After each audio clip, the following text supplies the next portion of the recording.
Hi, friends, and welcome once again to the Romano Report Podcast. This episode of the show was recorded on the afternoon of Friday, February 27th, as a live stream on YouTube. It is being re uploaded now so that you all can watch and enjoy it. I hope you will do so. Well, hello, my friends. Thank you for joining me here. As I'm recording this, it is Friday afternoon, February 27th. And I'm recording this as a live stream. You may be watching this at some point in the future on any number of platforms. So I'm just telling you I'm recording this as a live stream on YouTube. Not been feeling well lately. Been having a lot of things going on. Haven't been recording as much as usual. And, I'm laying on the couch, trying not to exert myself, trying to feel better. But I'm just bored out of my friggin' mind. I'm not a lay on the couch when I'm sick kind of guy. So I thought, what the hell? Let's do a live stream. I don't have anything in particular I want to talk about. So I'm opening it up to questions. I posted earlier asking for people's questions if you have any or any issues you'd like me to discuss. And I saw that I got some responses. So we are going to I'm just going to answer them. I don't even know what they all are. I didn't read all the questions. And this is the way I like to do things, really, if I'm going to be honest. I like it just doing things extemporaneously without planning them out. I hope you guys like this format, but let's just jump into it. Oh, before I do, I was just checking my phone. I went on to Facebook and I saw a post from Brian Tyler Cohen. He just put this up a short while ago, and it says, breaking: Trump begs the Supreme Court to reconsider tariffs ruling. Quote, is a rehearing or readjudication of this case possible?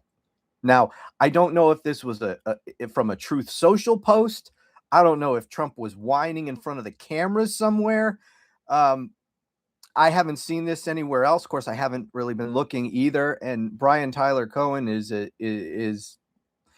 pretty reputable source of information. So I'm sure that Trump did say this. I just don't know when or where or what the context was.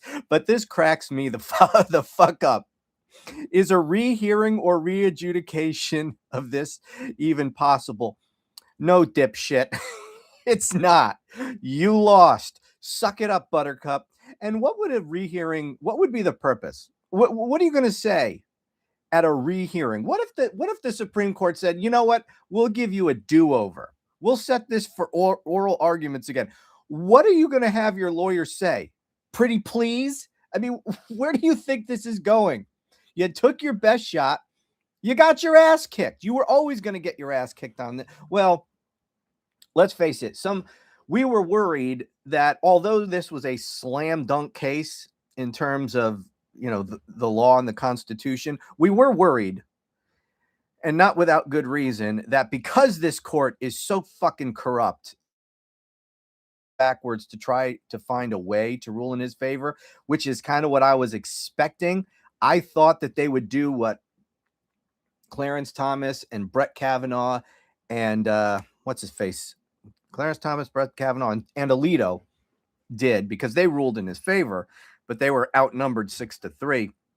But what they did was to say, this statute that Trump is citing that gives him authority to impose tariffs, even though it doesn't say anything about tariffs, we're going to construe it broadly, blah, blah, blah, blah. Find some way to say that this statute actually empowers Trump. As I said, which is exactly what Alito, Kavanaugh, and Thomas did. But they didn't. They did the right thing. And so this crybaby bitch now wants a do-over.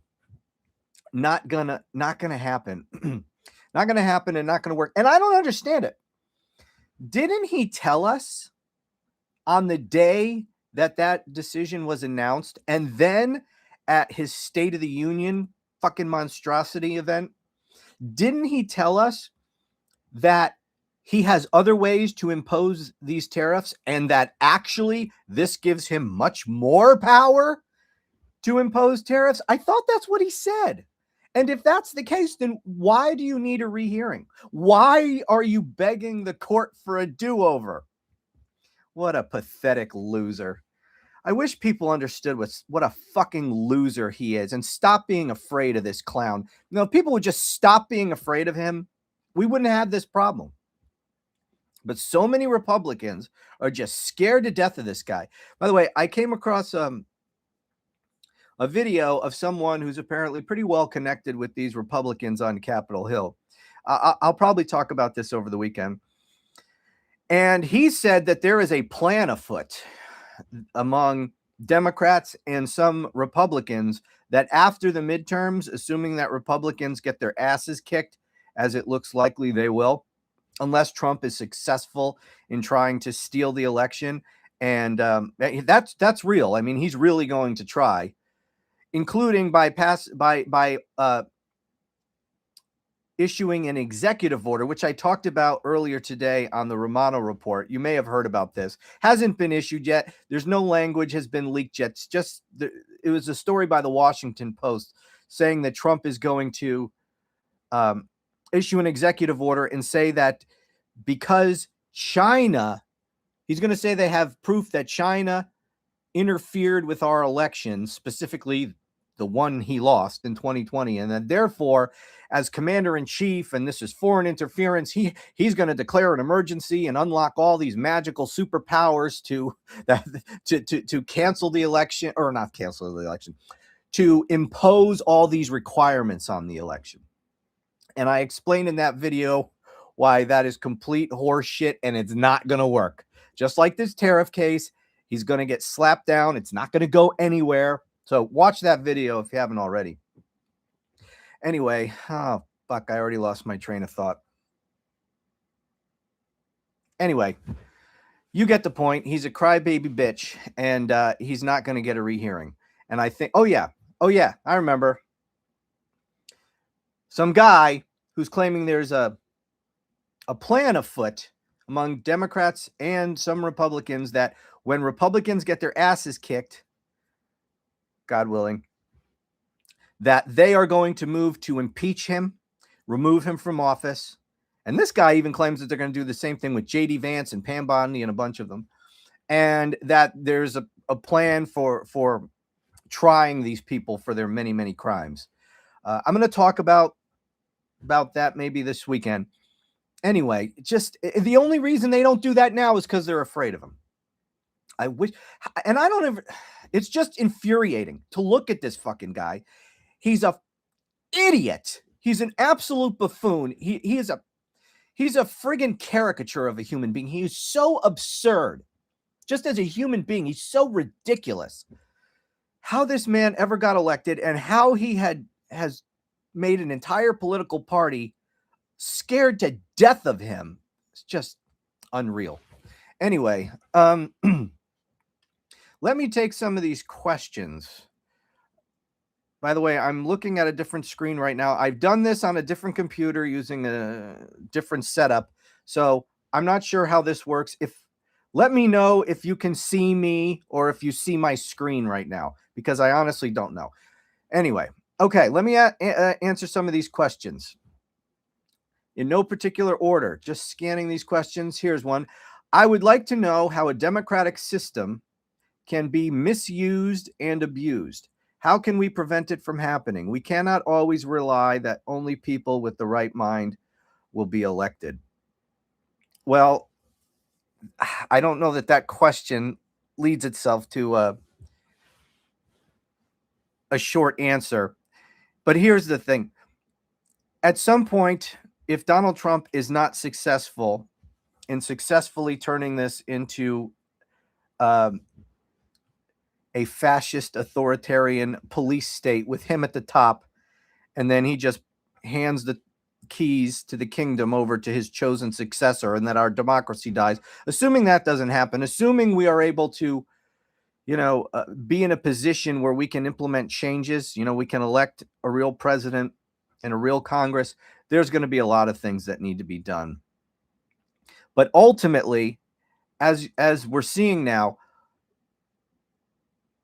if you do not have a serious group of people that comprise the United States of America, who take their citizenship seriously, who take their vote seriously, who take politics seriously, and it's not just a team sport game, and you don't allow your political party to turn into a personality cult. The point is, no matter what changes we make to our law and to our Constitution, and there are a lot of things. I've talked about some of them. I'll talk about them more in the future, but I just want to deal with this more generally. By the way, I'm kind of I feel like I have a brain cloud going on today. I'm not thinking the most clearly I have ever thought before, so bear with me. The point is that there's no law or changes to the Constitution that we can put in place that will overcome the people. I mean, after all, this is a democratic republic. And if the people are going to want authoritarianism, they will vote for authoritarianism. And that's what they will get. If they do not defend their freedoms and liberties and this constitutional system, we will lose it. And there is no law or constitutional provision that we can put in place that can enforce itself. Any law or constitution depends upon the people to protect it.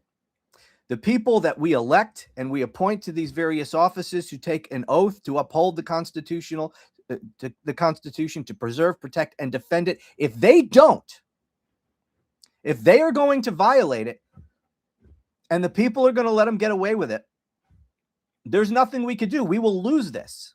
So there are definitely things that we can do to make it harder for an authoritarian piece of shit like Trump to seize power.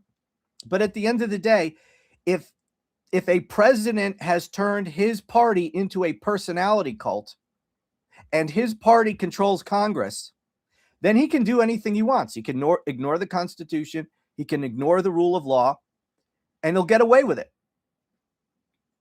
Unless the Congress stops him. And if his Congress is controlled by his own personality cult, as we are seeing now, and they won't remove him from office, which really is the only remedy to a corrupt and criminal president like this, it's the impeachment process. If they refuse to hold him accountable, then what's left? An uprising of the people is the only thing that's left. So anyway, there are a lot of things that we can do. None of them will be fail-safe. There's nothing we can change to make it fail-safe. There is nothing we can do to protect this country from itself.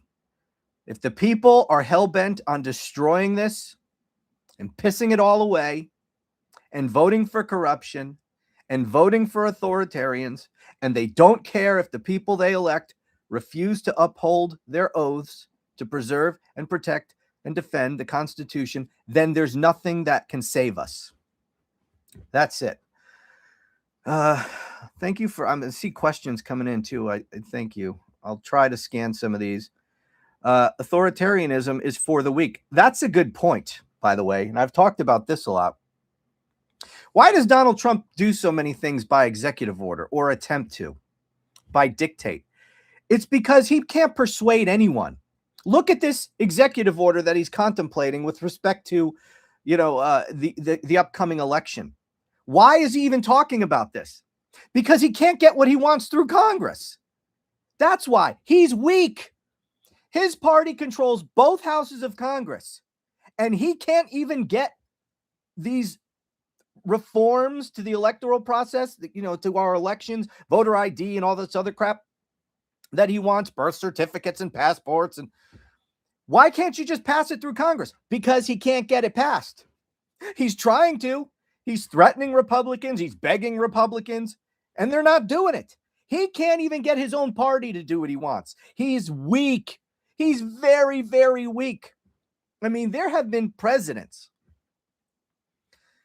who got Congresses that are controlled by the other party to do what they want. Because when that happens, if you have a Congress that doesn't even really want to go along with you, they might feel pressure if you can get the American people on your side. Or if you could persuade the Congress. And Trump can't do that. He can't even persuade his own friggin' party. He's a loser. He's weak. So yeah, authoritarianism is for the weak. Benjamin Franklin, what manner of government have you bequeathed us? Yeah, republic, if you can keep it. That's the thing.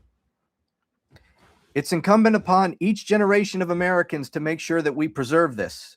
Right now, we are surrounded in this country by blithering fucking idiots who don't appreciate what we have, don't understand how it works, and don't understand what it is required to maintain it, and don't really care either. I mean, what can you say when they reelect a literal insurrectionist to be president? The SAVE Act would have turned out to be a nightmare for the rural MAGA grannies. Yes, I mean, the thing is, this SAVE Act would apply to everybody. And, so much of what is in the SAVE Act and so much of what Trump wants to do is based on bullshit lies that he tells himself. And also, I've said this many times. He's a freaking idiot. And even though members of his own party know that some of the things that he wants to do are stupid and will blow up in his face and backfire, they can't tell him that. So if Trump tells him to do something, largely up to this point, they've done it. Apparently, they're not going to do this SAVE Act. But let's take the example of redistricting. Because the point here is that the SAVE Act could blow up in Trump's face, even if he were able to get it passed. Because a lot of people who vote for Trump and Republicans use mail-in voting. And this passport requirement, you really think MAGA are a bunch of world travelers? Fuck no. Most of them don't leave the 3 square mile area from the single wide they grew up in. These fucking people don't travel, so they're not even likely to have a passport. Anyway, so take the example of redistricting. I told you at the time, and it turned out to be true, that would likely blow up in his face for 2 reasons. The first is because look what happened. Blue states said, oh, yeah, well, we're not going to let you just redistrict Texas. If you're going to do that, then we're going to do it. So California did it. Thankfully, Governor Newsom, led on this issue and got California to do it. And then other states followed suit. And now it looks like, if anything, this redistricting across the many states that did it may end up adding more seats to the Democrats. Just completely blew up in his face. And beyond that, he thought, well, let me, I won Texas. It's a big red state. We should be able to squeeze more Republican seats out of there. Except that this fucking idiot thought that the voter turnout in 2026 in this year's midterms would be exactly the same kind of turnout in terms of the percentages of various demographic groups and whatnot, as was the case 2 years ago. But that's not going to be the case. For example, Trump did really well with Hispanics, as crazy as that is, in the last election. Well, he's lost all the gains he's made among Hispanics. In fact, he has lost what he gained among Hispanics and then some. Same thing with young voters and other groups. So the whole thing's going to blow up in his face. So you redistrict, and you by necessity have to water down some of your strong red districts to get some of those Republican voters into these blue districts so that maybe you could flip a blue district. Well, all you're doing is, you're watering down your strength in that original red district. Now the situation is so much different. Trump is, Republicans are likely to lose those original red districts in some of these cases. So the guy's a freaking idiot. So the SAVE Act might blow up in his face in much the same way, but it doesn't matter because it doesn't look like they're going to pass it. And again, this is to show you what a fucking moron Trump is. So he really wants Congress to pass the SAVE Act. Congress doesn't want to pass the SAVE Act. They know it's going to be a disaster. They don't want any part of it. They don't want to piss off their voters. So they don't want to do it. If they wanted to do it, they would have done it already, but they didn't. But Trump really wants them to. So he's trying to pressure them to do it. But at the same time, so he's saying, do it. But if you don't do it, I'm just going to do it by executive order, which takes all the pressure off of Republicans to do it. They can say, all right, well, we don't have to do it now. He says if we don't, he's just going to do it by executive order. Okay, fine. Then let him do it by executive order. So He shoots himself in the foot because he's a moron. But the problem for him is that no one's going to tell him he's a moron. So anytime he does something, there's nobody inside the White House who's going to say, you know, Mr. President, this is not a good idea. Here's how this could backfire. No one's going to tell him that. So he's constantly shooting himself in the foot. He's like, oh my God, I love The Simpsons, and I'm thinking of this frigging character, and for some reason, his name is escaping me. You know, the criminal with the red hair. Fuck it. I told you Anyways, there's this character in one scene in The Simpsons where there's just these rakes all over the ground, and he keeps stepping on rakes. Anyone in the comments? Sideshow Bob. Yes, thank you. Sideshow Bob stepping on rakes right in his face over and over and over again. That is Donald fucking Trump. He's a moron. Anyway. Okay, any other questions? And by the way, thank you for the help bailing me out on Sideshow Bob, because that would have bothered the shit out of me. I don't think I'd even be able to concentrate the rest of this video. No, not Krusty. It was definitely Sideshow Bob. Okay, we are here because Americans have... Okay, let me go back to some of these questions that came in previously. Keep the questions coming. I'll check back here in a minute on the live stream, but let me go to these other questions. I heard some ideas about states withholding federal taxes from the federal government so that no one person can be accused of not paying their taxes now that they decide who gets their funding cut. Is that possible, and how would that work? I've heard that one a lot. And I appreciate the creativity, you know. People trying to come up with creative ways to deal with this. And so this one I've heard a lot. Well, let's just withhold taxes. Let's stop paying our taxes. It's not going to work. And in this case, she's specifically asking, can the states just withhold taxes? No, it doesn't work that way. It's not going to work that way because we pay our taxes directly to the federal government. So if you have a job where they withhold taxes from your paycheck, that goes directly to the federal government. It doesn't go to the state you live in. So people seem to think that it's collected by the states and then the states send it to the federal government. No, it goes directly to the federal government. So that won't work. But as a side point here, you know, it's funny how over time positions held by the different, you know, by the two major parties, they change quite frequently.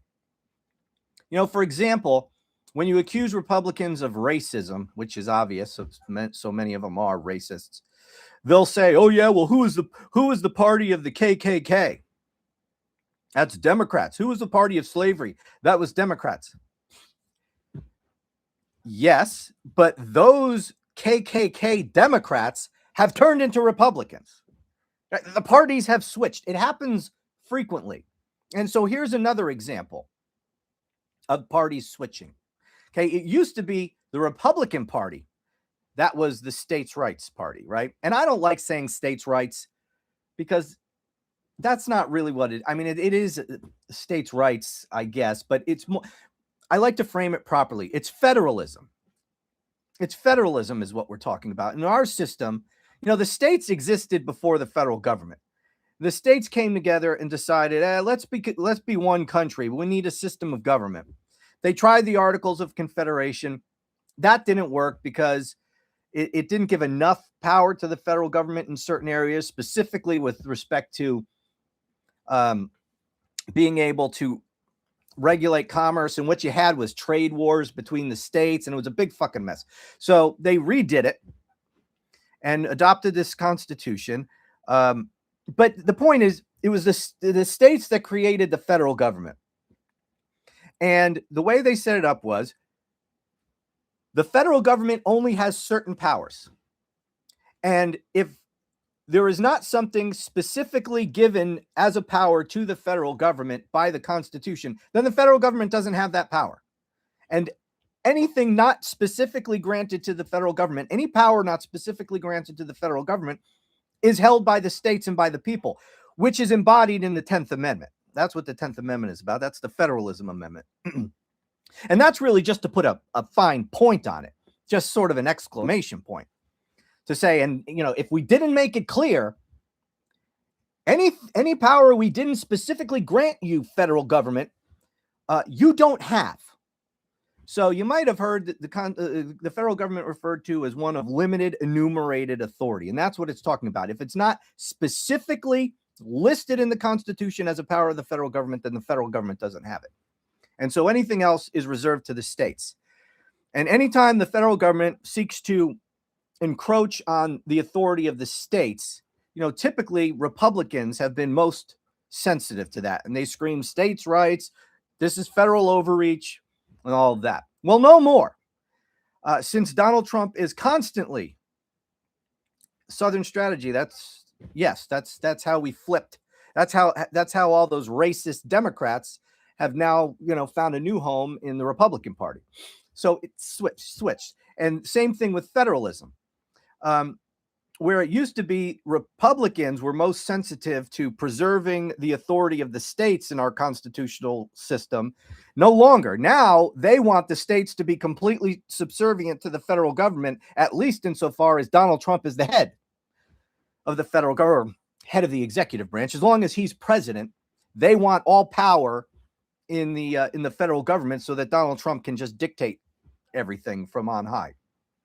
And it's now Democrats who are the ones who are fighting for states' authority. And so I'm happy to see that. And this might be one of those, realignments that happen. It's happened many, many times in our history. The parties switch their positions on major things. And this, I can't think of a time. I mean, you'd have to go back to, again, Democrats being the party of slavery and that flipping to now it's Republicans who embody that mindset. Maybe not slavery specifically, although I certainly wouldn't be surprised to learn that there are a lot of MAGAs out there who would in fact love to bring back slavery. But we are in the process, I think, of one of these major realignments in the positions of the parties. Certainly it is the Democrats who are much more pro-Constitution and pro-federalism and trying to divest authority from the federal government to the states. Anyway, the tax thing, not going to work. So let me see. Any questions here? No. Okay, let me look over here. Sir, you've said that you're not worried about the moronic orange buffoon trying to use his stupid executive orders to steal the election, or even using SAVE Act that mostly will be struck down by the court. But you also said we should still be worried and cautious. Can you tell us some of the things we should worry about? Sir, it sounds like the way Trump begins his bullshit stories. I was talking to someone and they said, sir. He's so full of shit. And that's the biggest giveaway. He starts out a story with sir. That definitely didn't happen. Okay, so I've said that I'm not worried about his executive orders. Yeah, I'm not really worried about his executive orders, especially this particular executive. Let me explain executive orders so that you understand, because I get this all the time. And it's something that people don't understand. They conflate the two. There's a big difference. It depends upon what the executive order does, right? The executive order is seeking to order people to do something, essentially, or he tries to create law. Okay, he has no authority to create law. And, people think that all of his executive orders are followed. Most of the executive orders don't actually do anything. They really don't. Most of his executive orders are just, they're Truth Social posts with, put on letterhead that says the White House, an executive order on it, or Office of the President, an executive order at the top. But they're just Truth Social posts. They're bullshit. They don't actually do anything. Most of them do nothing. They're just statements. Then he has executive orders that seek to change law. These are like immediately struck down by the courts as soon as they're challenged. Most of his executive orders are not in effect because they've been struck down. The media doesn't do a good job telling us about this. If they did, you'd feel a lot better about his executive orders. But most of them, they're meaningless. But there's two general types of executive orders. The kind that he directs at his federal government. He tells them to do something. And then there's an executive order that seeks to order other people to do things, like the states. Let's stick with the states here. And this has to do with the executive order where he wants to change elections, right? So I addressed this in my last video, so watch that. But so people will say, well, he did this, this, and this, and that's not legal. So who's to stop him? Just because it's not legal doesn't mean he can't do it. And they are always referring to things that are within his ability to control because they're done by the federal government. So even if it's not legal, for example, invading Venezuela, he had no legal authority to do that. It was completely illegal. Yet he did it. Why? Because the military reports to him. And if he gives them an order, as long as they're going to follow it, then it's going to be done. And of course, then you have Congress. They could have impeached him and removed him from office for doing that. But, they're just a rubber stamp. They're even worse than a rubber stamp. They don't do anything. They don't even rubber stamp anything. They just sit there on their hands and let him do whatever he wants. Or, for example, violating people's constitutional rights by arresting or kidnapping people off the street without a warrant or this or that, holding them illegally, deporting them to other countries illegally. So many of those things he didn't have any legal authority to do, yet he did it, right? Well, again, those things are being done by agents of the federal government who report to him. And if Congress isn't going to do anything to stop him, then he can do it, right? So you have executive orders where he directs the branch of government that he controls to do something. So it's easy for him to do it, whether it's legal or not.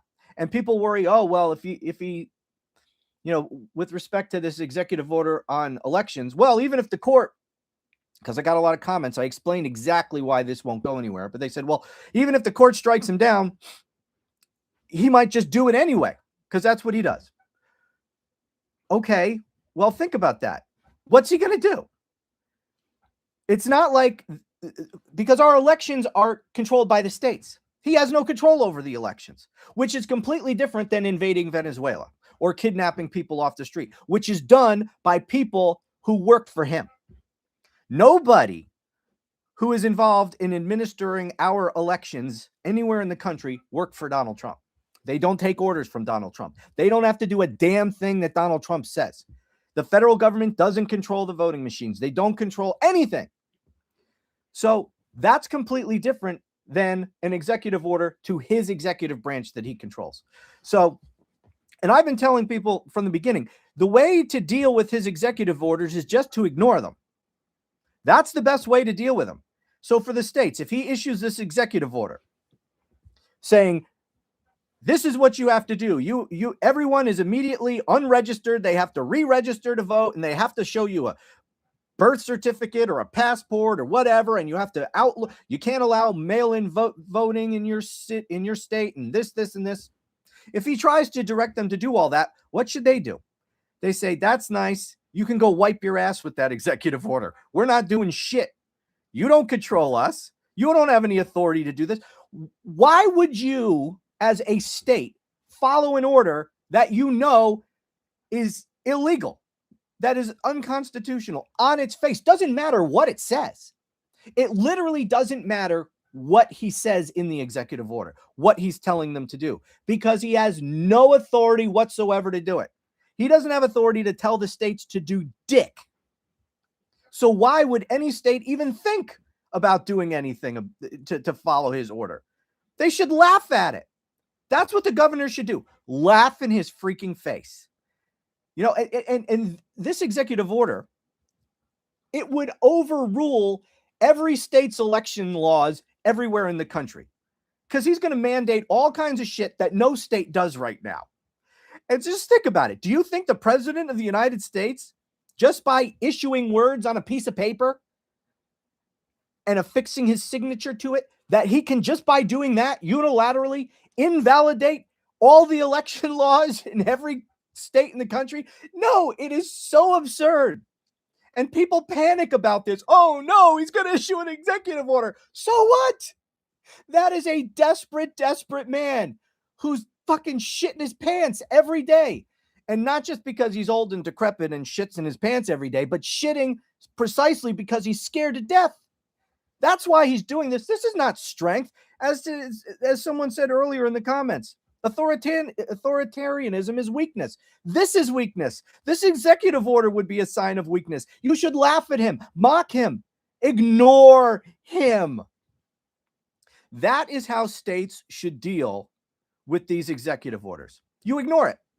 Okay. And what you don't do, you don't start obeying it. Oh no, we issued an executive order. I guess we have to obey it. Let's run to the court and beg the court to overturn his executive order so we don't have to keep doing this. No, that's the fucking opposite of what you should be doing. He issues an executive order. You laugh in his face. He issues an executive order. You make a statement saying the president has no authority to tell us to do dick. We're not doing this. What a joke. Impeach and remove this tyrannical piece of shit. How about you do that? That's what the governor should say. But don't follow it. Just ignore it. Laugh at him. And then what's he going to do?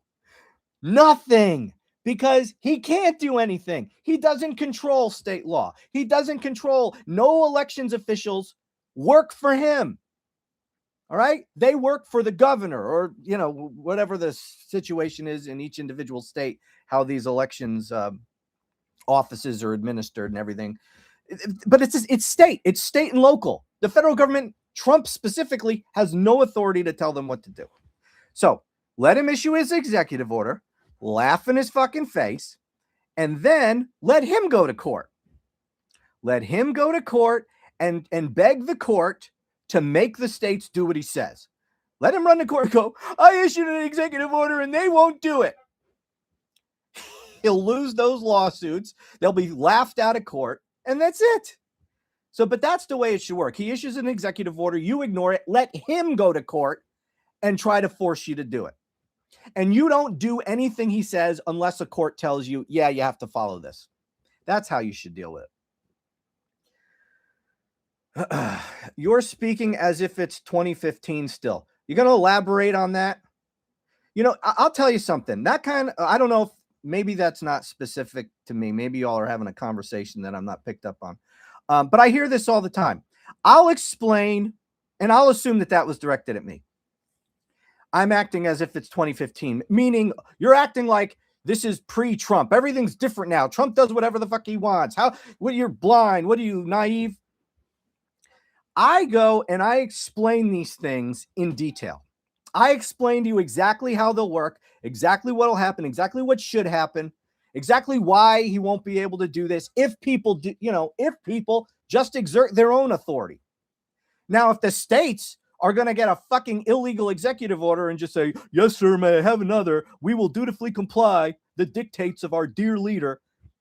This is what I'm saying. If the states aren't going to assert their own authority, and by the way, if they tried it in this, because some of these red states, you might think, the red states will just go along with it. They might try, but they would be violating their own law.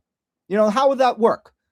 Right? Is Hot Wheels Abbott going to just try to implement Trump's executive order? How's he going to do it?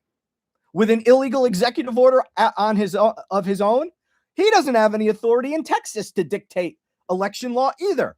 There are statutes in Texas on the books about how the elections are to be run. And he can't just change them by dictate either. All right? And these local offices, they don't have to do what the fuck he says. They have to follow the law. Anyway, back to this point. So I will explain in detail an issue. And then I just get these flippant comments. Oh, you act as if this is 2015. Explain then how I'm wrong. No one ever fucking does it.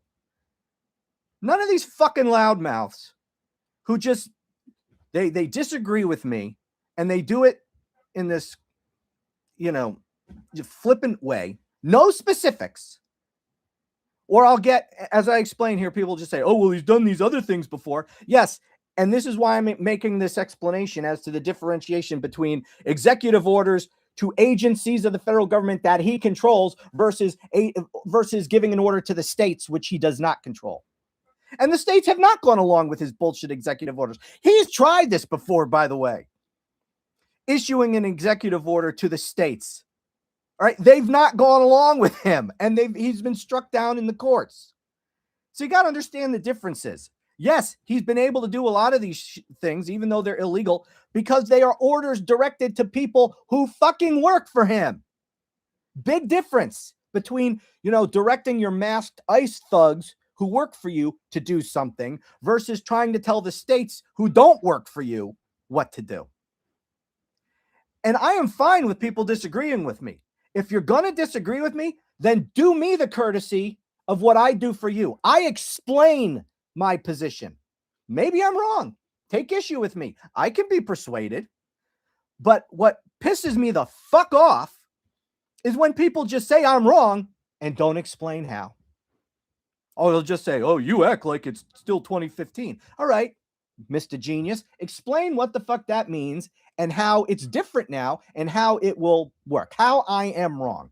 How, if Donald Trump issues an executive order just making mail-in voting illegal or requiring passports to register to vote, how is he going to make that stick? Explain it to me if I'm so fucking wrong. Anyway, I'm sick today, which makes me even more crabby than I usually am. And makes me have less patience than I usually do. And already I don't have any patience. And that's one of my pet peeves. If you're going to disagree, then explain yourself. If you're unable to explain yourself, then shut your fucking mouth. How about that? Is that good? Okay.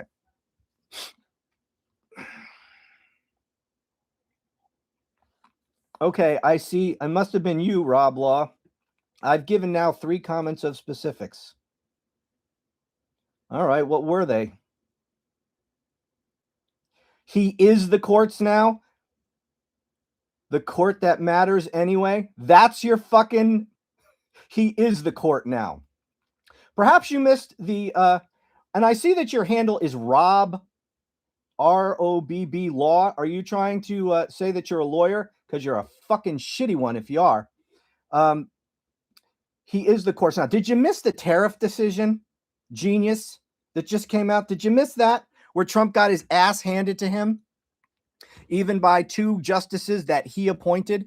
And by the way, my video that I've referenced now 3 or 4 times that I put on the Romano Report talks about that case, because that case is going to be very important when it comes to these executive orders about the election that he's going to try to impose.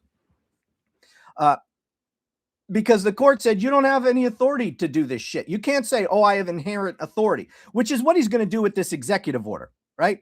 He's going to claim that China was interfering in the 2020 election. And then because of that, because of foreign interference in our elections, and because he's a commander-in-chief and has all kinds of inherent Article 2 authorities, he's going to declare an emergency, and that will give him authority to do all these things and take over control of our elections. Not going to happen. He tried that with the tariffs. And in that case, he even had a stronger argument before the court because, God damn, my neck is killing me. At least in that case, he was citing a statute that had been passed by Congress, which he said gave him authority. It didn't, but at least he was trying to cite a statute. Here, there is no statute. There is no constitutional provision. It's just this made-up idea that if I declare an emergency, I can do whatever I want. Well, in the tariffs case, the Supreme Court said, no, you don't have authority. But even more importantly, there is a case that is directly on point to what he's going to try to do with this executive order on elections. And that is the Youngstown Steel case from 1952. It's even more on point. And in fact, Justice Gorsuch, who Donald Trump appointed, cited that case in his concurring opinion in the tariffs case. And what that case was about was in 1952, during the Korean War, there was a threatened steelworker strike. And President Truman said, I can't have that. I need a constant supply of steel to produce the things we need for this war. And I can't afford the steel mills to shut down. And so because we are at war and I am commander-in-chief of the military, I am going to declare an emergency and I am going to take control of the steel mills to keep steel production going during this war. Okay? The exact same kind of argument, except Harry Truman had a much stronger argument because we actually were at war, as opposed to this made up China interfered with the 2020 election. They didn't try to interfere with the 2024 election, which he won, only the one he didn't win. Anyway, so Truman had a much stronger argument there. He was commander in chief, and we were at war, and steel is undoubtedly important in terms of manufacturing things we need for the war. Well, guess what? The Supreme Court said, hell no. You don't have that authority. You don't get to just say there's an emergency. You don't get to say this is really, really important and I'm commander in chief and I'm going to cite my inherent Article 2 authority and then just do what you want, take over control of steel mills. No. And in that case, 6-3, just like in the tariffs case, 6-3, they shot down the president. And this is the most important. This is the seminal decision on presidential authority. This is a landmark ruling. So landmark, in fact, that every single lawyer, every single law student in the country in their first year of constitutional law, this is one of the cases that they study. This is the one they study when it comes to presidential authority and the limits of presidential authority. So if the Supreme Court, if Trump were to say this, this Chinese interference in our elections, which I say happened, but which clearly didn't, is such an emergency and an existential threat that I invoke my Article 2 authorities, declare an emergency, and take over all the voting in this country and start dictating rules, that the Supreme Court is going to say yes to that, and they're going to overturn their tariff decision, and they're going to overturn the most landmark decision on presidential authority in the history of this country and overturn the steel seizure case from 1952. No, none of that's going to happen. Okay. And the fact that they were willing to slap him down on tariffs, they're not even going to let him get away with tariffs where they very easily could have. They could have easily done what Thomas Alito and what's his face, fucking Kavanaugh did, which was to say, you know what, we look at that statute he's citing and we're going to say, you could kind of read it this way to give him authority, to say that Congress actually gave him authority with that statute to impose tariffs. It could have been very easy for the court to have done that, and they didn't. They shot him down on his signature fucking issue. That was his signature issue of his second term, and they shot him down. They humiliated him in front of the entire world. You say they're going to do that to him on the tariffs, but they're not going to do it when he tries to take over all the election in this country by executive order? No, not going to happen. All right, I'm moving on from Mr. Rob Law or whatever. Let me go see if I have any other questions here. How long have I been talking? 48 minutes. Okay, let me see what I got for other questions. By the way, Mr. Rob Law, because you're obviously a legal scholar, if you have a comeback to that, let me know. When this regime is ended, this is another question. How is a new government going to clean up the mess from 50 years of unregulated growth? From my point of view, what?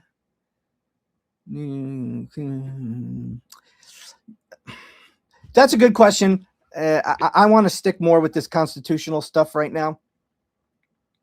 Have you ever noticed? Did you see the video last night with Jessica Denson featuring executive founder of the Election Truth Alliance? He found data going back to, I'm not going to read this whole thing, 2016 that mirrors the Georgia. All right, this is about Election Truth Alliance and the information that they've uncovered and the statistical studies they've done on the voting patterns and everything from the last election, the presidential election of 2024. I don't talk about this much. I'm aware of it. People ask me all the time, are you aware of the Election Truth Alliance? Yes, I am. I've I've watched them. I've listened to them. I know what they're saying. A lot of it is very, very compelling. Some of the statistical data that they've put together is very, very compelling. Very, very suspicious. Extremely so. The reason I haven't talked about it much is because I'm not an expert on that stuff. And they do a far better job talking about all of that than I could. So if people are interested in that, you should go listen to them. I'm not discounting anything that they have to say. They may be right. As I say, what they present is very compelling. The problem is there's nothing you can do about it. Certainly nothing you could do about it with respect to the last election. And honestly, this is something that really kind of pisses me off because there were things, lots of things in that last election. That statistical stuff we've talked about, the fact that there were so many bomb threats on election day in blue areas on election day. Very strange that, don't you think? There were lots of things that happened that should have been looked into, that should have been challenged, that should have been investigated, and nothing fucking happened, right? The Kamala Harris campaign, the Democratic National Committee didn't challenge a fucking thing. They just conceded the election quickly, didn't challenge, didn't file any lawsuits. You file lawsuits, you can get sworn witness statements, you can compel the production of documents. They didn't do anything. So, yeah, the ability to really investigate that has been lost. Also, a lot of these things happened in places. A lot of these things happen in places where Democrats have power to investigate, and they didn't do shit either, right? For example, Pennsylvania. That was a state in which Donald Trump talked about Elon Musk. He knows how those voting machines work. You know, he came in and made sure I won, or whatever the hell he said. That is highly suspicious. And he was talking specifically about Pennsylvania. Did Governor Josh Shapiro do anything to investigate that? Not as far as I know. Maybe I'm wrong, but I haven't heard shit about it. So the point is that all could have been looked into. Could have had judicial determinations, could have had official investigations, but none of that happened. So anyway. Okay. Trying to read some questions here. Also having a hard time seeing. I think I need new glasses. Okay, let me see if I have other questions here. Please cover the fact that more and more Republicans are beginning to put pressure on Bondi and the DOJ to release the Epstein files they're withholding / covering up. I know you made a post sharing the Hills headline, but I could use some more Romano giving me. I mean, that's, I'll tell you, I do take some encouragement from the fact that more of these Republicans are doing this now. Yeah, look, putting Youngstown Steel 1952 to memory. You should go read it. Very good to know in a time of presidential authoritarianism. Very, very good to be familiar with that case. And the Supreme Court ain't about to overturn that case. What was I just talking about? Ah, shit. Oh, yeah, Republicans. The real test to see how many Republicans are really going to turn on him is before the 2026 midterms. There's going to be two main dates to watch. There'll be pivot points. One, after the primary season. You know, right now, all these Republicans running for re-election are in the primaries, or they're trying to prevent. I don't know if you could still challenge anyone. It might be too late to file in most states.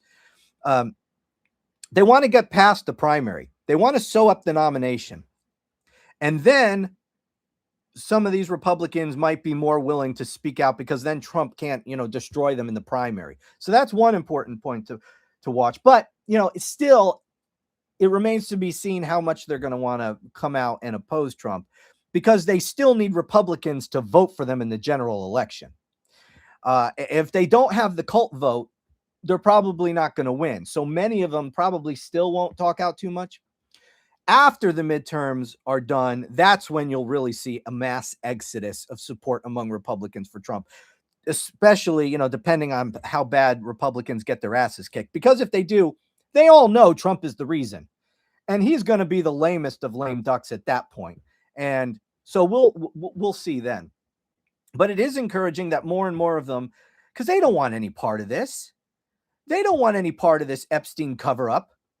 And so, and to the truth, the truth is, so many of these Republicans would love to see Trump be exposed by these Epstein files. They would love, so many of them would love nothing more for this than for this to ruin Trump.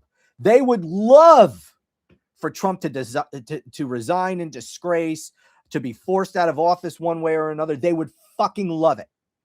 They're just not willing to do anything about it, but they would love for it to happen. So what are they doing? Putting pressure on Bondi allows them to push for release of these files without calling out Trump.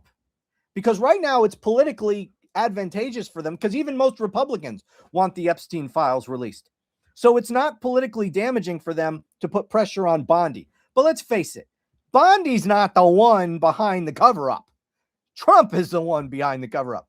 They all know this, but this is their way to try to pressure release of these files without coming into direct conflict with Trump. So it does make me happy to see that.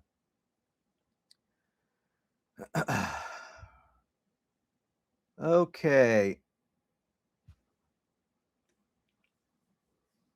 You're on the mend. You're feistier than usual. I hope I'm on the mend. I think I'm in that weird in between, but we'll see. But I am a little, being sick puts me in a bad mood. You know, what are you going to do? All right, let me go back to these. Whatever happened with the Georgia raid warrant? You know, that's a good question. They were supposed to have a hearing on that. I don't know when that hearing was supposed to be, but I haven't heard anything about it. So I don't know if it hasn't happened yet. I thought it was to have already happened. Maybe we're awaiting a ruling. I honestly don't know. I haven't looked into that. I'm not an American. Please be kind. I have read if Trump gets removed for treason, his whole administration gets removed. Any thoughts on this? I will be kind, and no, that's not true. I've heard that a lot also. People just respond. I see it all over social media. I've seen it in responses to my videos. People just say, Article 2, Section 4. This is one of those things that I don't know where it got started. Maybe some big YouTube account or somebody thought they came up with this genius way to get rid of Trump's entire cabinet. And they found Article 2, Section 4 that talks about, you know, the president, vice president, and all executive officers of the United States shall be removed upon conviction for treason, bribery, and other high crimes and misdemeanors. And whoever put this out there said that, well, this means if we can get Trump, we can get all of them out. No, that's not how it works. And that's not what that section is talking about. That section is only describing the people in our government who are subject to removal through the impeachment process. It's not saying that these people all get removed all at once. It's just saying that all these people can be removed through the impeachment process on impeachment for and conviction of treason, bribery, and other high crimes and misdemeanors. Doesn't mean you get rid of them all at once. You can get rid of them all, but you'd have to file articles of impeachment and convict them in the Senate, each one of them individually. I guess maybe you could do it like co-defendants. Maybe you could do an article of impeachment on all of them at the same time, but you'd have to have individual findings in a Senate impeachment trial to remove each one of them. It's not a mechanism for getting rid of Trump and then everybody else goes with him. So it's a good question. I've heard that a lot, but no, it doesn't work that way.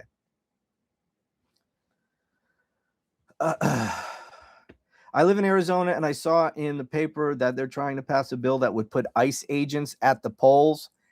I am unfamiliar with that. I would have to see what you're talking about.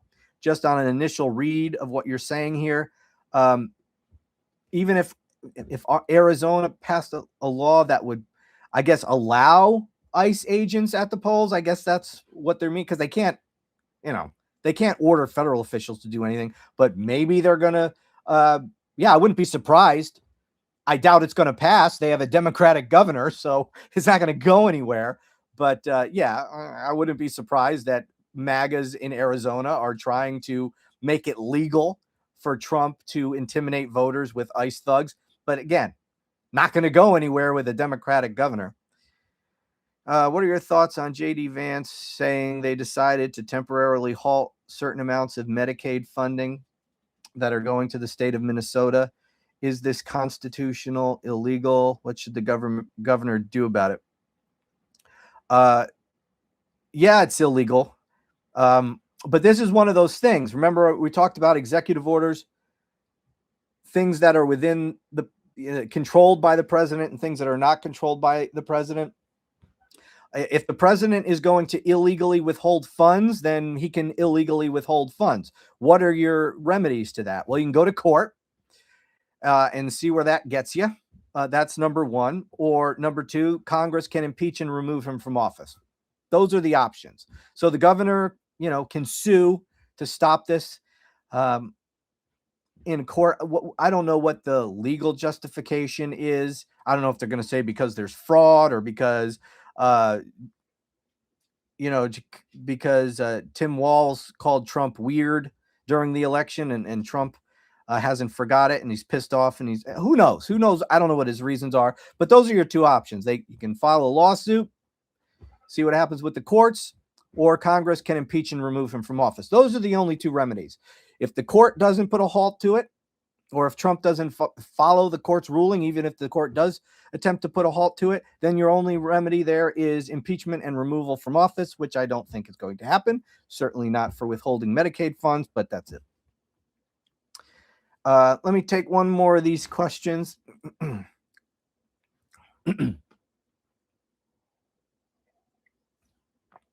I watched Mark Elias yesterday saying that he worries that Trump will wait until just before the midterm election to enact his executive order. I guess we're talking about that executive order that I've been referencing here, thereby making it difficult, impossible to get an injunction to stop his emergency. Do you feel that's plausible?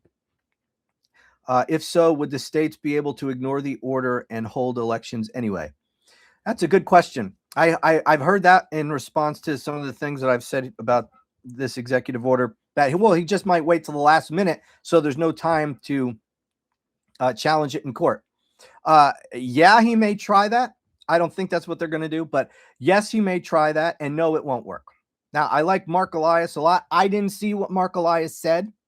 I'm only reading this comment here, but here's why I don't think that won't work. It won't work.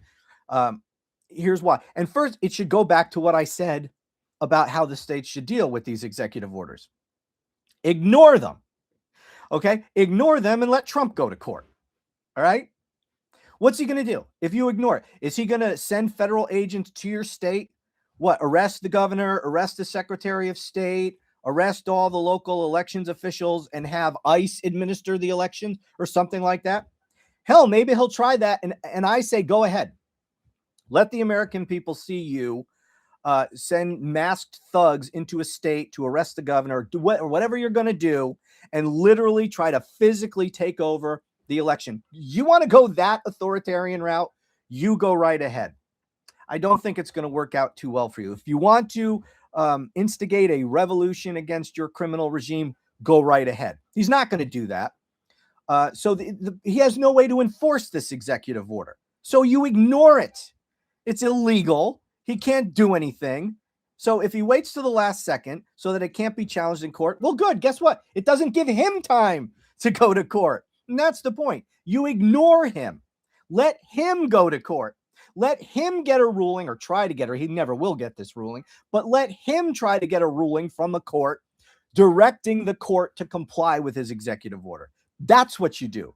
So if he wants to wait to the last minute to issue that executive order, that just means he doesn't have time to go to court and try to get a court to compel the state to comply with his executive order. So go ahead. No, none of this is going to work. Let me see. Did I miss anything in this question? Wait until and would the states be able to ignore the order and hold elections anyway? Yes, that's what they should do. That's what they should be doing. You ignore it. And by the way, waiting to the last minute, and this is why another reason he won't wait till the last minute, because you can't wait to the last minute. It doesn't even if the states were to do what you want, it doesn't give the states enough time to do what you want. So what he wants to do, he wants to make everyone re-register. So if you are registered to vote right now, he wants your registration to immediately be nullified, and you have to re-register, and you have to re-register in a way that he dictates. You have to show your passport or your birth certificate, jump through all these fucking hoops that he wants you to jump through. Okay, if he waits till the last second, then guess what? Nobody's going to have time to register. It's not going to happen. Can you imagine he waits until the week before and then nullifies everybody's registration, and everybody is running to the registration office to register? And no, it's not possible. It's ridiculous. It's not going to happen. And it should just be ignored. No matter when he does it, you ignore it, and then you let him run into court.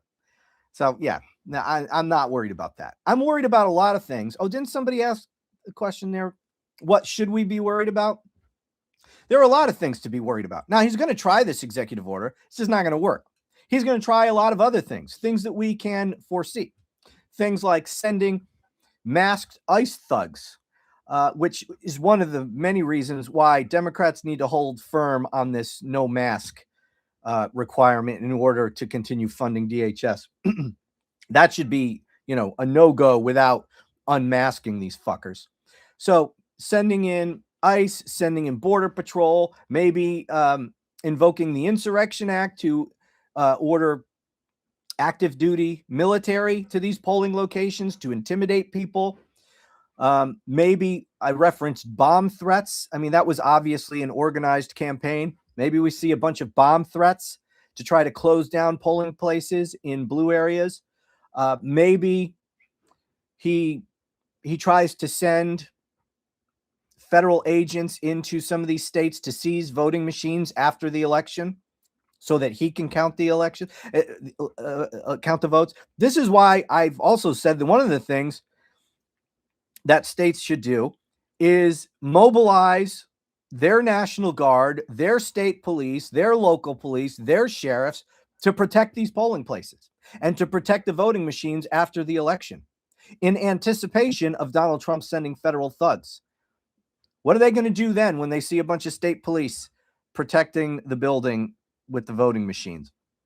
Are they really going to shoot at the state police? Look, if Trump wants to take this to civil war because he's in the Epstein files, if this is where it has to go, then let's go. And I don't think it's going to work out well for him. He's going to end up the way Mussolini ended up. If he does this shit, Trump is going to have a similar ending. I don't want any of those things to happen. It wouldn't be good if those things happen. But if that's the cleansing sort of showdown that we need, then let's do it. All right. If we're going to authoritarianism, I'd rather it be thrust in our face instead of this slow walking towards authoritarianism where people don't even really realize that it's happening. Okay. Like the frog in boiling water. I'd rather it be in your face. All right. We've been telling people that this guy wants to be an authoritarian. So many people in this country say, oh, you're just being dramatic. Let him show it. Let him invoke the Insurrection Act and send the military and have them fire on the state police to steal the voting machines. If that's where we got to go, then let's go. If that's what it takes, if we need to actually spark a revolution, then let's have at it. But anyway, the point is there's lots of things to be fearful about. We need to anticipate all these things. We have to have a plan for dealing with all these things, including executive orders, including this executive order I've been talking about that should fail. It should absolutely fail. It should not go. No one has to comply with this. So just be prepared. Just know if you're a governor, if you're an attorney general, you're a secretary of state, whatever, you just prepare for it. And if Trump issues an executive order, you just know that you're going to laugh in his fucking face and you're not going to do shit, and let him go to court and try to get an order from a judge directing your state to comply. He's never going to get that order. Just laugh in his face. So anyway, any other questions before I end this thing?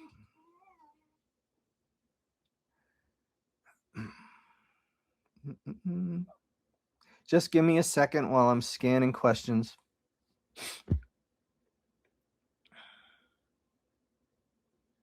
Oh, you're finally here. Just in time for me to be done. We got to win so overwhelmingly his cheating won't matter. More reason to send him to jail. Absolutely. And that's the thing. You know, so many of these things that he's doing, I keep moving there. So many of the things that he's doing are only going to work if it's a close election. So many of these things are not going to work otherwise. And if this is a landslide election, there's nothing he's going to do to be able to stop this. Even if this is just keeping with historical tradition of a midterm election, there's nothing he can do to stop the House from flipping.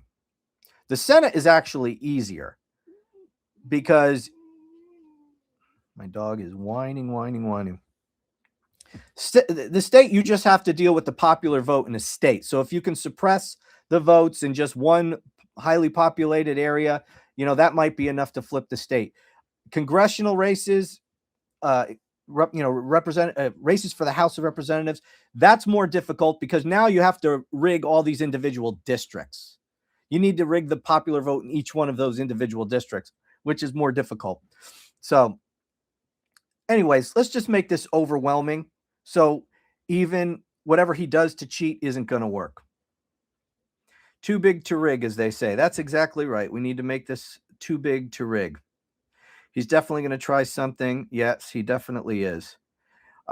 Even Nick Fuentes is telling his followers not to vote. I saw that. I friggin' love it. I'm telling you, this MAGA Civil War, guys, I've been talking about this for a long time. It's really getting good. I saw now people, some of these MAGAs, you know, one of the splits in MAGA is Israel and Jews. That's a big split because there are people who are really there are MAGAs who are really anti-Israel and they're anti-Semites and they're really anti-Jewish people.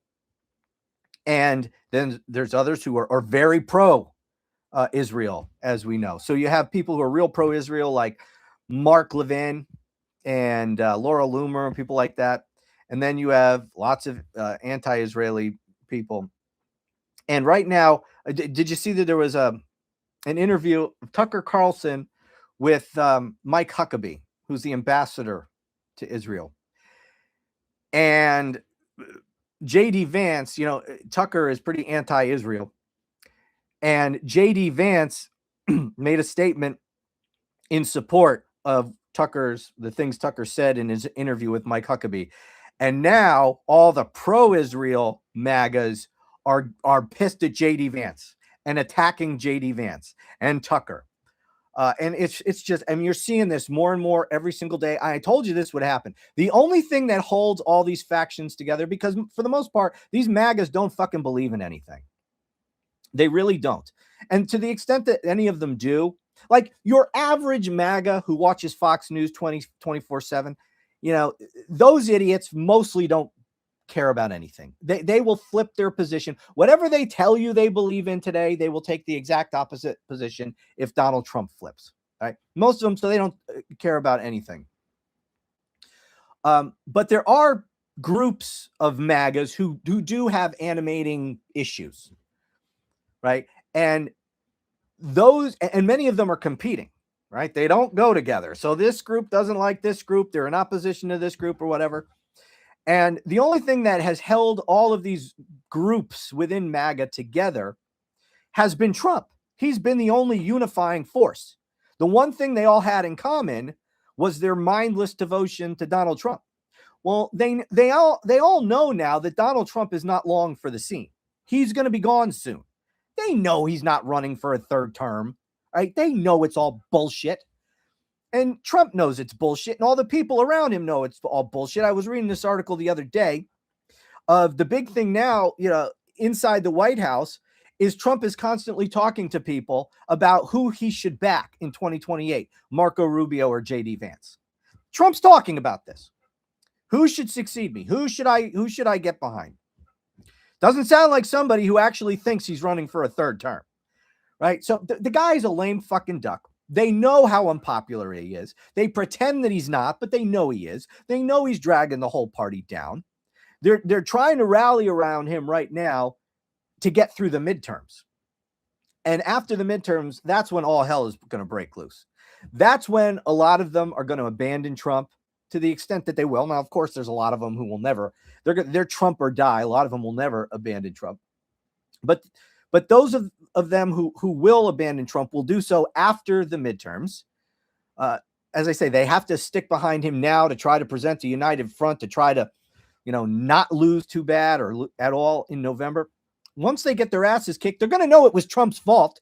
There's going to be even less reason to continue supporting this fucking buffoon. And there's certainly going to be no reason for all of these various factions of MAGA not to go to war with each other. They see that his time is almost up because he's a lame duck. He's not running again. Also because he's old and unhealthy. And just like we all talk about, how much time does this fucker actually have left on planet Earth? They think the same thing. They're not going to say it, but they can see. They know he's not fucking right. They know he's not fucking healthy. They see the bruises. They hear the slurred speech. They see all the same signs. They're just lying publicly about it, but privately they all know.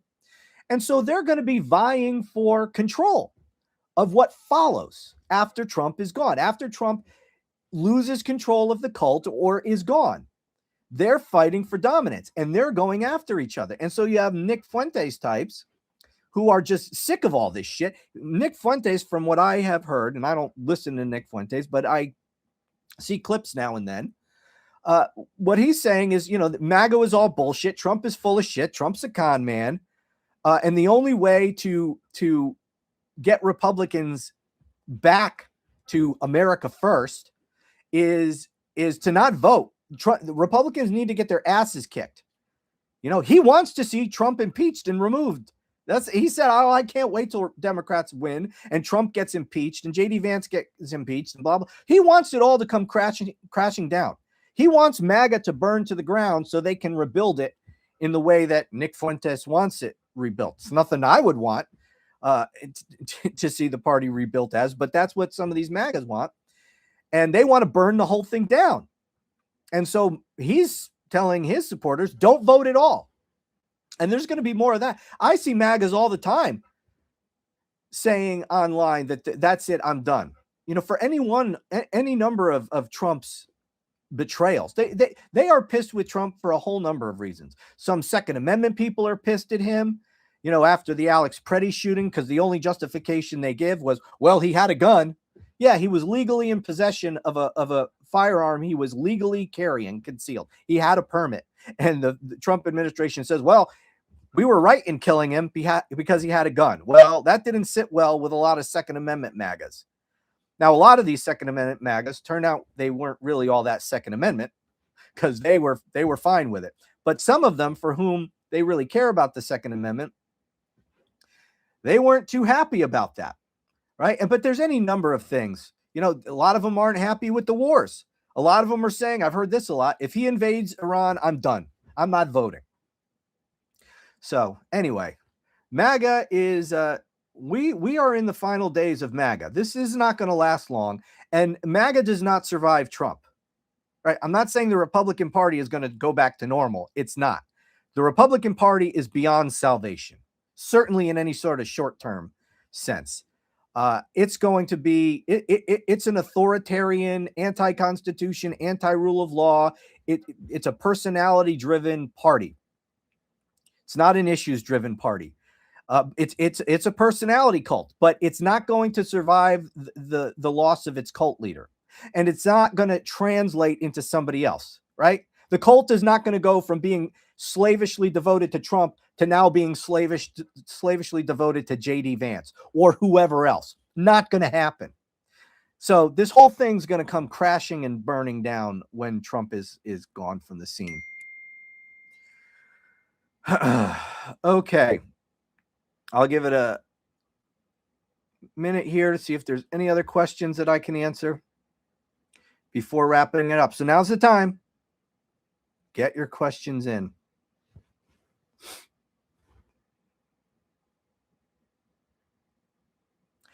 Okay. No.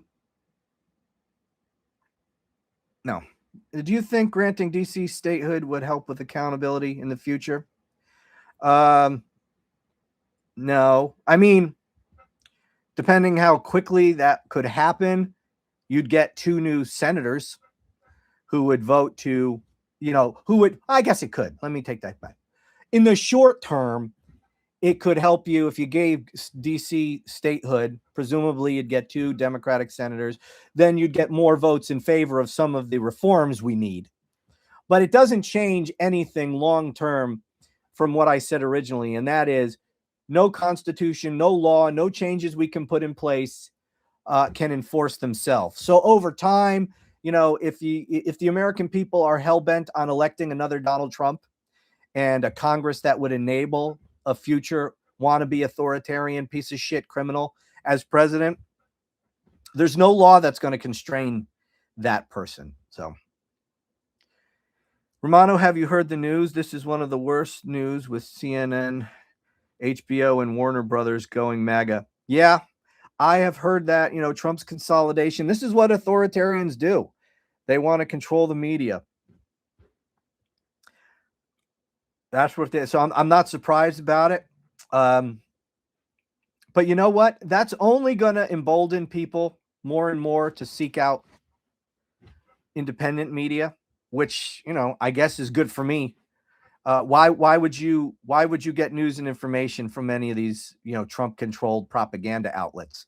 So, these things change, and CNN, it's a dying brand anyway. Fewer and fewer people watch CNN. I mean, these cable stations, they're fucking dying. It's really just boomers who watch cable news, and I'm Gen X, but I will admit when I watch stuff, I do watch cable news a lot, but frankly, I can't tolerate most of it, so I don't watch it a whole hell of a lot. But younger generations don't watch this shit anyway. So it's changing. The media landscape is changing. So yeah, it sucks, especially in the short term. It's bad. It's dangerous for these big media companies to get in bed with an authoritarian regime, but it's also not surprising. Let me see if there's any other question.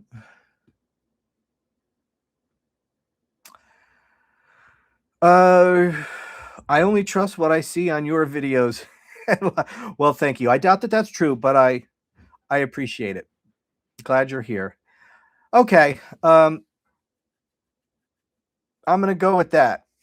I'm going to leave with that. Gen X represent. Gen X is the best. Gotta say.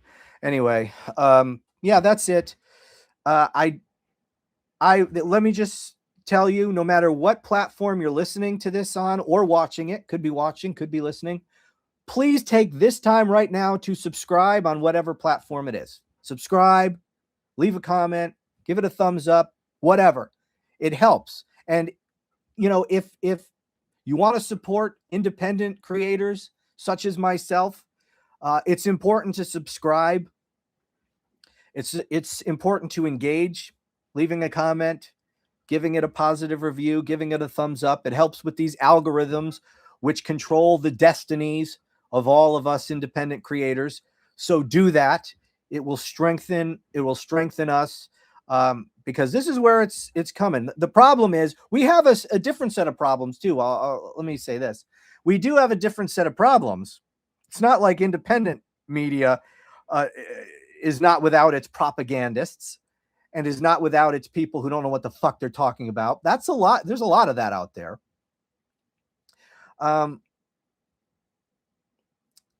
And by the way, that's one of the reasons why I started my YouTube channels here, is because I don't pretend to be an expert on everything. And even some of the things, I'm occasionally wrong. I will tell you when I'm wrong, but I'm occasionally wrong. I'm not perfect. But I don't go outside my lane. I don't talk about things I don't know about. When you watch mainstream media and cable news, however, you constantly get commentary from people who don't know what the fuck they're talking about. You get reporting from people who don't know what the fuck they're talking about. So I wish there would just be, reporters who only covered certain things, and they become experts in that area so that they can really cover that and know when they're being lied to. And there is some of that, especially people who report on some specialized things like tech, or people who just do science related stuff. Maybe there's some speciality there. But for the most part, especially when it comes to politics, here's the problem. Politics touches on so many issues, right? It touches on history. It touches on law. It touches on constitution. It touches on science. It touches on, as we saw with COVID, it touches on medical science. It touches on so many things. So many issues get wrapped up in politics. And people think that if it comes within the realm of politics, well, then I can talk about it. And my opinion is just as valid as everyone else's. No, bullshit. Right? You're not an expert on vaccines just because this vaccine issue has become, political. I remember back during COVID, everybody was a fucking medical expert, right? Anytime there is the Supreme Court rules, suddenly everybody's a constitutional law expert. And so I saw so much reporting. And especially what really did it for me was when Trump was under indictment in those various cases. And I heard so much commentary, so much reporting about the criminal trials, the Constitution, the law, and so much of it was wrong. And like, these people don't even know what the fuck they're talking about. And they're covering these issues. And so that's one of the reasons why I started these channels, to try to talk about things that I know about, that I know so much in the media, so many people in the media are getting wrong. Well, the same thing happens with independent media too, especially in the realm of politics. Some guy's got a YouTube channel. He might have 500,000. He might have 2 million. Just because you have a big channel doesn't mean you know what the fuck you're talking about. And a lot of times some of these people don't, and they go into things that they don't know what they're talking about. For example, Joe Rogan. All right. Perfect example. Do you think Joe Rogan knows what the fuck he's talking about most of the time when it comes to important political issues? No, but he'll talk about everything, which is fine. And for the most part, he talks about a lot of things. Well, so what? Just talk. Who cares? But when he talks about important things and then it advises people how to vote when he doesn't even know what the fuck he's talking about, that's a real problem. And I see it on all sides of political YouTube and political podcasts and, independent creators. I see it on all sides. People talk about things they don't know what they're talking about. They'll talk about different issues. Some of them they might know about, and some of them they don't. And that's a real problem because, they build up trust with their audience, and sometimes they're talking about shit they have no business talking about, or presenting things as fact when they don't really understand what they're saying. And their audience might think that they do. And then they run with bullshit and they believe bullshit. That's a real problem. So, there are definite opportunities with the death of the mainstream media, which Trump's takeover of the media is only going to make this happen more quickly. Just people throwing up their hands saying, fuck that. I'm out of this mainstream media shit. I'm not going to watch CNN anymore, or CBS or whatever. So there's definite opportunities, but there's also some of the same problems too with independent media. Anyway, and it's hard because not everyone's an expert on everything. I'm not an expert on everything, and it's hard to know if someone actually knows what they're talking about or not when you're not an expert on something. And someone's talking to you about it and they sound like they know what they're talking about. They're saying it with confidence. How do you know? How do you know if they know what they're talking about or not? So that's kind of a problem. Anyway, there's opportunities, but there's pitfalls. But if you do support independent creators like me, try to give them support, help with the algorithm or whatever. So anyway, and to the extent you all are doing that for me, thank you. I appreciate it. I appreciate your comments. I'm just reading a headline here before I go. I find it hard to trust so many here on YouTube because of sensationalized headlines. Yeah, that's a problem. And I got to admit before I leave, that's one of the things I hate about putting things up on various social media platforms, YouTube, Spotify, whatever, you have to come up with a headline. Like, for example, I'm going to put this video up. What the fuck am I going to put for a headline?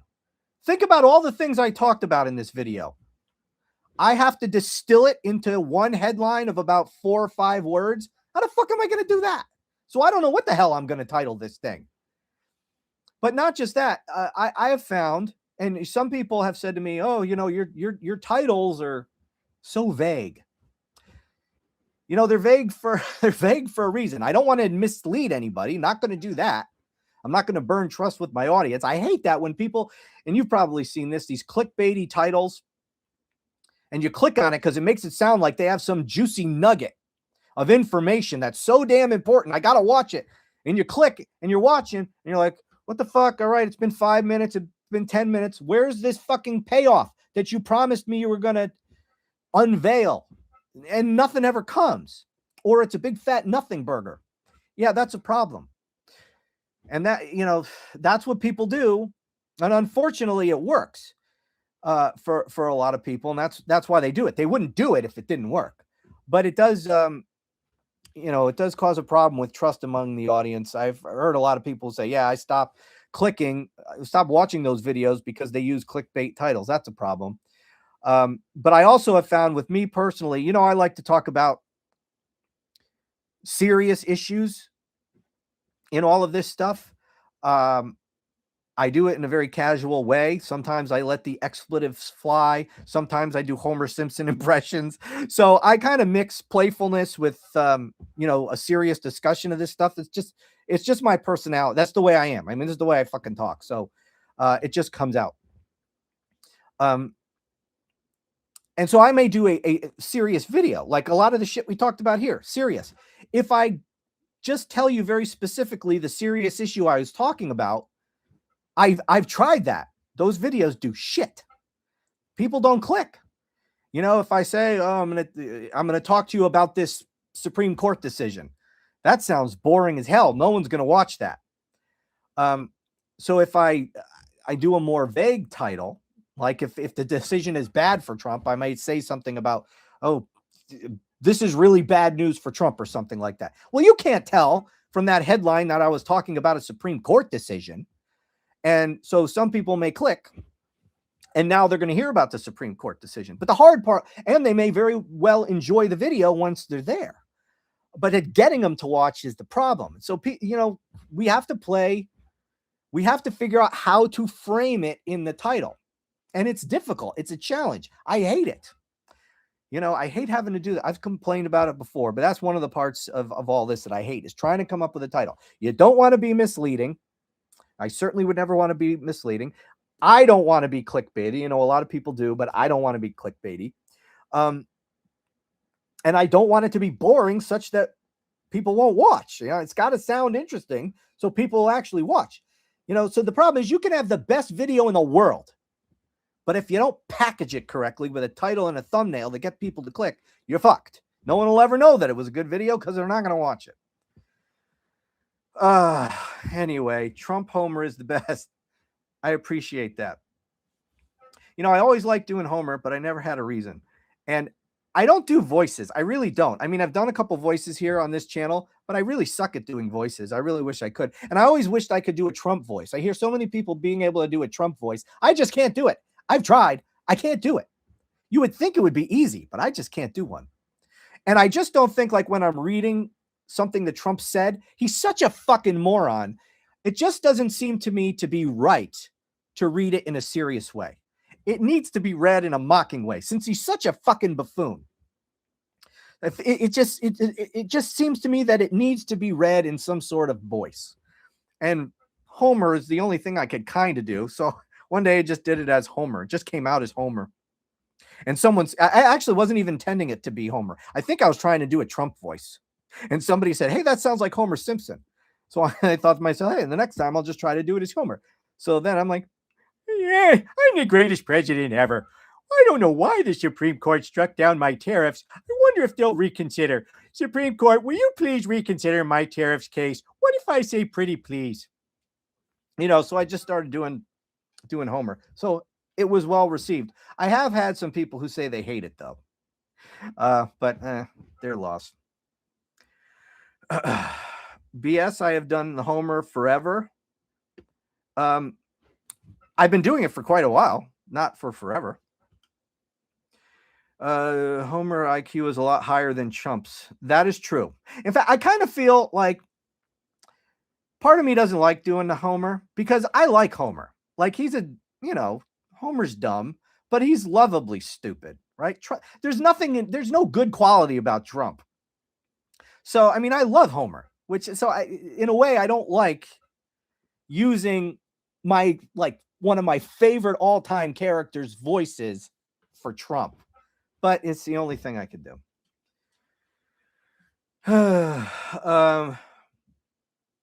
I trust Homer running a nuclear powered plant more than Trump. Yeah, me too. All right, yeah, that's got to go. We could do this forever, and I really got to get going. Holy shit, it's late.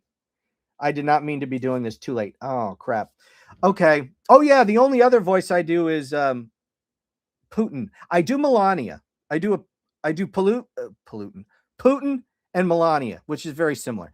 The way I do it. Anyway, and I did Melania earlier today on Romano. I did a video on that one. You should actually check that one out. I kind of liked what the Melania impression I did today. So go to Romano. That's my third channel. I've got on YouTube. I've got 3 channels. And again, you might be listening to this on any number of platforms, but on YouTube, I have the Romano Report, the Romano Report Podcast, and Romano. And so I put a video up today in which I featured Melania Trump, and I love doing Melania. So please check that out. Anyway, my ass is in trouble, so I got to get going. I thank you so much for watching. Hopefully we'll do this again real soon. And thanks for being here. Later.